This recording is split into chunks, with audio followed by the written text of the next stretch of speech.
ఓం మహాగణాధిపతయే నమః. ఓం గురుభ్యో నమః. ఓం శ్రీమాత్రే నమః. పరమేశ్వర స్వరూపమైనటువంటి జ్యోతిష, వాస్తు మరియు ఇతర అనేకమైనటువంటి శాస్త్రములను మనకు అందించినటువంటి మహర్షులకి నమస్కారం. హయగ్రీవ హయగ్రీవ హయగ్రీవేతి యోపదేత్ తస్య నిస్సరతే వాణి జన్హుకన్యా ప్రవాహవత్. అరుణాం కరుణాతరంగితాక్షీం ధృతపాశాంకుశపుష్పబాణచాపాం అనిమాదిభిరావృతాం మయూకైః అహమిత్యేవ విభావయే భవానీ. శ్రీమాత్రే నమః. ప్రేక్షకులకి ఆ లలితాంబిక అమ్మవారి యొక్క అనుగ్రహం పరిపూర్ణంగా కలగాలని మనస్ఫూర్తిగా కోరుకుంటూ మనం ఈరోజు చెప్పుకోబోయేటువంటి టాపిక్ ఏదైతే ఉందో, చాలా మందికి జాబ్ సంబంధించిన విషయాల్లో చాలా ఇబ్బందులు జరుగుతున్నాయి. అందులో ప్రధానంగా ఇప్పుడు విదేశాల్లో ఉండేటువంటి వారికి అక్కడ జాబ్స్ పోవడము, మరలా ఇండియాకు వచ్చి ఇంకోటి ఏదైనా జాబ్ వెతుక్కోవాలనుకోవడం, లేదా అక్కడే ఏదైనా జాబ్స్ వెతుక్కోవాలనుకునేటువంటి వారికి ఒక్కొక్క లగ్నానికి పలానా గ్రహ ఆరాధన లేదా పలానా దానం ఇవ్వడం ద్వారా జాబ్ సంబంధించిన విషయంలో బాగుంటుంది. అంటే కొత్త జాబ్స్ రావడము, జాబ్లో ఇంప్రూవ్మెంట్స్ జరుగుతూ ఉంటాయి. మరి ఏ లగ్నాల వారికి ఏ దానం ఇవ్వాలి, ఏ మంత్రం చదువుకోవాలి, ఏ గ్రహ ఆరాధన చేసుకోవాలి, అదేవిధంగా అస్సలు డేట్ ఆఫ్ బర్త్ లేని వారికి కూడా ఏం చేయాలి అనేటువంటి విషయాలు ఇప్పుడు మనం తెలుసుకుందాం. అయితే ఈ విషయాలు చెప్తుంది నేనైనప్పటికీ కూడా చెప్పిస్తుంది సాక్షాత్ లలిత అమ్మవారిగా భావిస్తూ ఒక్కొక్క లగ్నం గురించి తెలుసుకుందాం. జాబ్ ఎవరికైనా పోయింది లేదా కొత్త జాబ్ రావాలి అంటే వాళ్ళ పర్సనల్ చార్ట్లో ఫస్ట్ ఆఫ్ ఆల్ జాబ్ వచ్చేటువంటి యోగం నడుస్తూ ఉంటుంది, లేదా జాబ్ పోయే యోగం నడుస్తూ ఉంటుంది. అయితే అది కాకుండా మనం ఫ్రీ వీల్ అంటుంటాం. అంటే మన ప్రయత్నం చేస్తూ జాబ్ను సంపాదించడము, జాబ్కి వెళ్ళిపోయేటువంటి స్థితిలో ఉన్నప్పుడు ఇంకో జాబ్లో ఎంటర్ అవ్వడం కానీ, అసలు అది ఆస్ట్రాలజికల్ పరంగా ఒక్కొక్క లగ్నానికి ఏమిటి అని చూసుకున్నట్లయితే, మకర లగ్నము, మకర రాశి, మకరం వారికి కనుక చూసుకున్నట్లయితే ఇక్కడ ఉద్యోగ సంబంధించినటువంటి విషయాలు మీరు ఇబ్బంది పడుతున్నారంటే దానికి కారణం మీ దశమ స్థానాధిపతి శుక్రుడు ఏమైనా పాడయ్యాడు, పాపగ్రహాలతో ఉన్నాడు, చూసుకోవాలి. అయితే మకరం వారికి సర్వసాధారణంగానే క్రియేటివ్ రిలేటెడ్ ఉద్యోగ యోగాలు ఉంటాయి, గుర్తుపెట్టుకోండి, క్రియేటివ్ రిలేటెడ్. ఓకే, అలాగే మరొక విషయం ఏంటంటే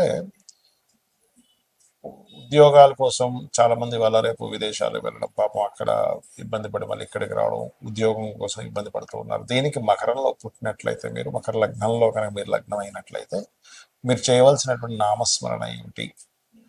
ఓం కాళికాదేవి అయి నమ, ఓం నమో నారాయణాయ. ఈ రెండు మార్చి చేస్తున్నాడు. ఓం కాళికాదేవి అయి నమ, ఓం నమో నారాయణాయ, ఓం కాళికాదేవి అయి నమ, ఓం నమో నారాయణ చాంటింగ్ చేస్తూ ఉంటాడు. ఖచ్చితంగా మీ పూర్వజన్మ కర్మ అనేటువంటిది ఏదైతే ఉందో అది దగ్ధమై మీకు ఉద్యోగ అవకాశాలు పెరుగుతాయి. దీంతోపాటు మీరు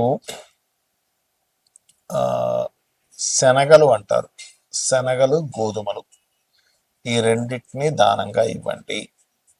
దానంగా ఇస్తూ నవగ్రహాల్లో పర్టికులర్గా నవగ్రహాలకు సంబంధించిన కొన్ని పదార్థాలు గోవుకు తినిపించాలి. ఏమిటవి అంటే గోధుమ రవ్వ మరియు అరటికాయలు, ఈ రెండు తినిపించండి. అదేవిధంగా మీకు లగ్నం తెలియదు, రాశి తెలియదు, ఏం తెలియదు అనుకునేటువంటి వారు కూడా ఓం శ్రీమాత శ్రీ మహారాజ్ని శ్రీమత్ సింహాసనేశ్వరి నమ.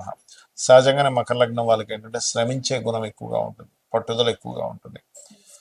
చాలా మందికి ఇక్కడ చిన్న చిన్న అపోహలు ఉన్నాయి. ఏంటంటే ఏమంటే లగ్నాధిపతి శనే కదండి, అందుకని మాకు ప్రొఫెషన్ రిలేటెడ్ ప్రాబ్లమ్స్ రావేమో అనుకుంటారు. అలా ఏముండదు.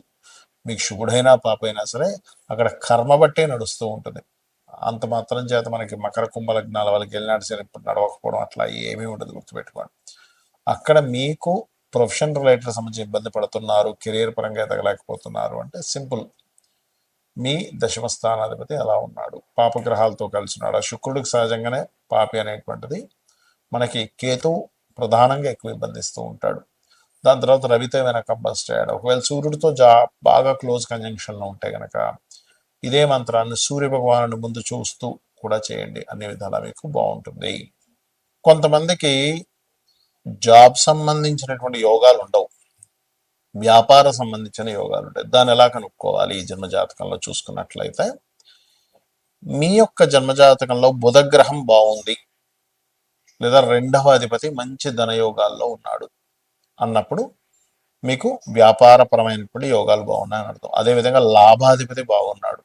ప్రతి లగ్నానికి లాభాధిపతిని ఒకరు ఉంటారు. అంటే 11th లార్డ్ మీ లగ్నం నుంచి 11వ అధిపతి, 12 భావాలు కదా మనకి. ఆ 11వ అధిపతి కనుక బాగుంటే, బుధగ్రహం వ్యాపారానికి కారక గ్రహం అయినటువంటి బాగున్నట్లయితే అక్కడ మీరు అర్థం చేసుకోవాల్సింది ఏంటంటే, ఓకే నేను వ్యాపారాల్లో రాణిస్తాను.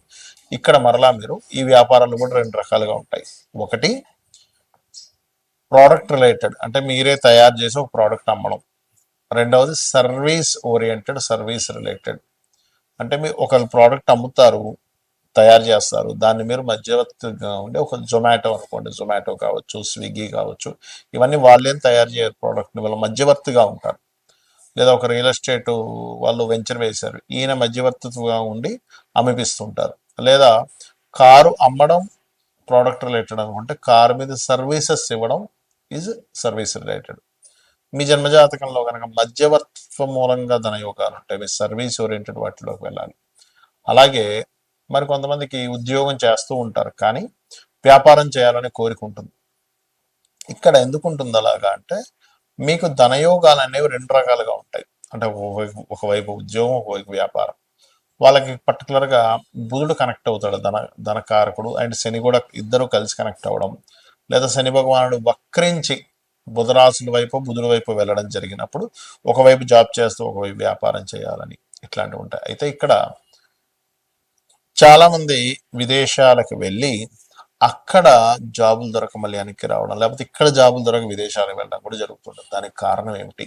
మీ జన్మజాతకంలో విదేశీ ధనయోగం, విదేశాల్లో ఉద్యోగం చేసే యోగం ఉంది అంటే 212 యాక్సెస్ సంబంధం, అంటే 2వ అధిపతి 12వ అధిపతి, లేదా 10వ అధిపతికి 12వ అధిపతికి 2వ అధిపతికి సంబంధాలు రావడం, రాహుకేతు యాక్సెస్లో అన్ని గ్రహాలు ఒకవైపు అంటే ఇంకోవైపు వెళ్ళి శనుండి దాని కాంబినేషన్లో ఉండడం, ఈ ఫార్ములాస్ అన్ని కూడా శాస్త్రంలో చెప్పబడ్డాయి.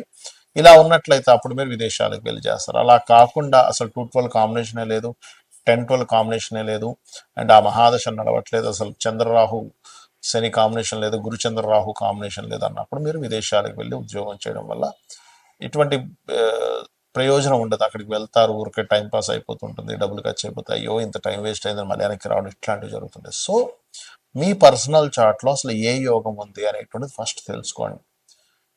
అంటే మన పర్సనల్ చార్ట్లో మనం అసలు ఎందుకు పుట్టామనేటువంటిది ఒక లెక్క ఉంటుంది. ఏం సాధించడం కోసం పుట్టాం, అదేవిధంగా మన జీవిత గమ్యం ఏమిటి, మన కర్మ ఏమిటి, మనం పాస్ట్ లైఫ్లో చేసుకున్నటువంటి కర్మ ఏ రూపంలో ఇక్కడికి వచ్చింది అనేటువంటి చాలా క్లియర్గా ఉంటుంది. కాబట్టి మీరు ఏం చేస్తారంటే ఫస్ట్ మీ పర్సనల్ చార్ట్ తీసుకోండి. లేదంటే నా దగ్గర చార్ట్ లేదు, ఏమీ లేదు, కానీ నాకు ఉద్యోగం రావట్లేదు, ఏం చేయాలి? సింపుల్గా 2 మంత్రాలు చెప్తాను, లలితా సహస్రనామాలు. వాటిని భక్తి శ్రద్ధలతో మీరు కనుక చేయగలిగితే 100% మీకు ఉద్యోగం వచ్చి తీరుతుంది. అందులో ఎటువంటి సందేహం లేదు. అందులో మొదటిది ఓం శ్రీమాత శ్రీ మహారాజ్ని శ్రీమత్ సింహాసనేశ్వరియే నమః. ఇంకోటి కూడా ఉంది, అది జాబ్లో ఇంప్రూవ్మెంట్స్ కూడా పనికొస్తుంది. అది ఓం మాణిక్య మకుటాకార జానుద్వై విరాజితాయే నమః. అలా కాదండి, నాకు జాబ్ ఉంది కానీ జస్ట్ ఫైనాన్షియల్ పరమైనటువంటి ఇబ్బందులే నాకు ఎక్కువగా ఎదుర్కొంటున్నాను, నాకు ధనం రావడం కోసం చెప్పండి, నేను జాబ్ చేస్తున్నాను, 1,00,000 రూపాయలు సంపాదిస్తున్నా కానీ వచ్చిన వారం రోజుల డబ్బులన్నీ అయిపోతాయి, నా పరిస్థితి ఏమో అన్నన్ని ఖర్చులు ఉన్నాయి, ఇంకొంచెం ఇన్కమ్స్ పెరగాలి అనుకునేటువంటి వారు ఓం సంపత్కరీ సమారూఢ సింధుర వ్రజ సేవితాయే నమః చేసుకోండి. లేదు నేను బిజినెస్లోనే ఎదగాలనుకుంటున్నాను, నాకు బిజినెస్ కోసం ఏముంది లలితా సహస్రనామాల్లో అంటే ఓం ఇంద్రగోప పరిక్షిప్త స్మరతూనా భజంగికాయై నమః అని నామస్మరణ చేయండి. ఖచ్చితంగా మీకు అమ్మవారి అనుగ్రహంతో మీరు పడుతున్నటువంటి కష్టానికి, మీరు ఏదైతే ఎఫర్ట్స్ పెడుతుంటారో, ఏదైతే కష్టపడుతుంటారో ఆ కష్టానికి ఫలితం అనేటువంటిది రావడం జరుగుతుంది. కాకపోతే ఎవరైనా అసలు జాబ్స్లో ఎక్కువ ఇబ్బంది పడుతున్నారు అన్నప్పుడు ఇంట్లో దక్షిణ దిశ అంటే సౌత్ ఉంటుంది చూసారా, సౌత్లో గనక, సౌత్ అనేటువంటిది ఏంటంటే అది ఉద్యోగాన్ని మనకి పెంచేటువంటి స్థానాల్లో ఒక స్థానం సౌత్ అనేది. మీ ఇంటి ఆవరణలో సౌత్లో ఏదైనా బాత్రూమ్స్, లాట్రిన్స్ లాంటివి ఉంటే వాటిని తీయలేని పరిస్థితిలో ఉంటే కనుక మీరు ఒక కాపర్ పట్టి లాంటిది వేసేసేయండి, సరిపోతుంది. దాని చుట్టూ కమోడ్ చుట్టూ, ఓకే. అలాగే వెస్ట్లో ఉన్నా సరే కొంచెం ఐరన్ పట్టి లాంటిది వేయండి. ఎందుకంటే పడమర అనేటువంటి శని భాగం ఏదైతుందో బెనిఫిట్స్ వచ్చేటువంటి ప్లేస్, అదేవిధంగా కర్మకారకుడు, ఉద్యోగానికి కారకుడు, ఇక్కడేమో సౌత్. కాబట్టి ఈ రెండు చెక్ చేసుకోండి. ఆగ్నేయంలో చిన్న గ్రీన్ బల్బ్ ఒకటి పెట్టండి, ఉత్తరంలో కంప్లీట్ వాల్కి వైట్ కలర్ ఉండేలా చూసుకోండి, బికాస్ ఆఫ్ కుబేర స్థానము, అక్కడ స్పేస్ ఎలిమెంట్ ఉండాలి. సో ఇవి చేయండి, ఖచ్చితంగా మీ ఫైనాన్షియల్ ఇంప్రూవ్మెంట్స్ పెరుగుతాయి. ఆ యొక్క అమ్మవారి అనుగ్రహంతో మీరు ఆనందంగా ఉండాలని మనస్ఫూర్తిగా కోరుకుంటూ శ్రీమాత్రే నమః.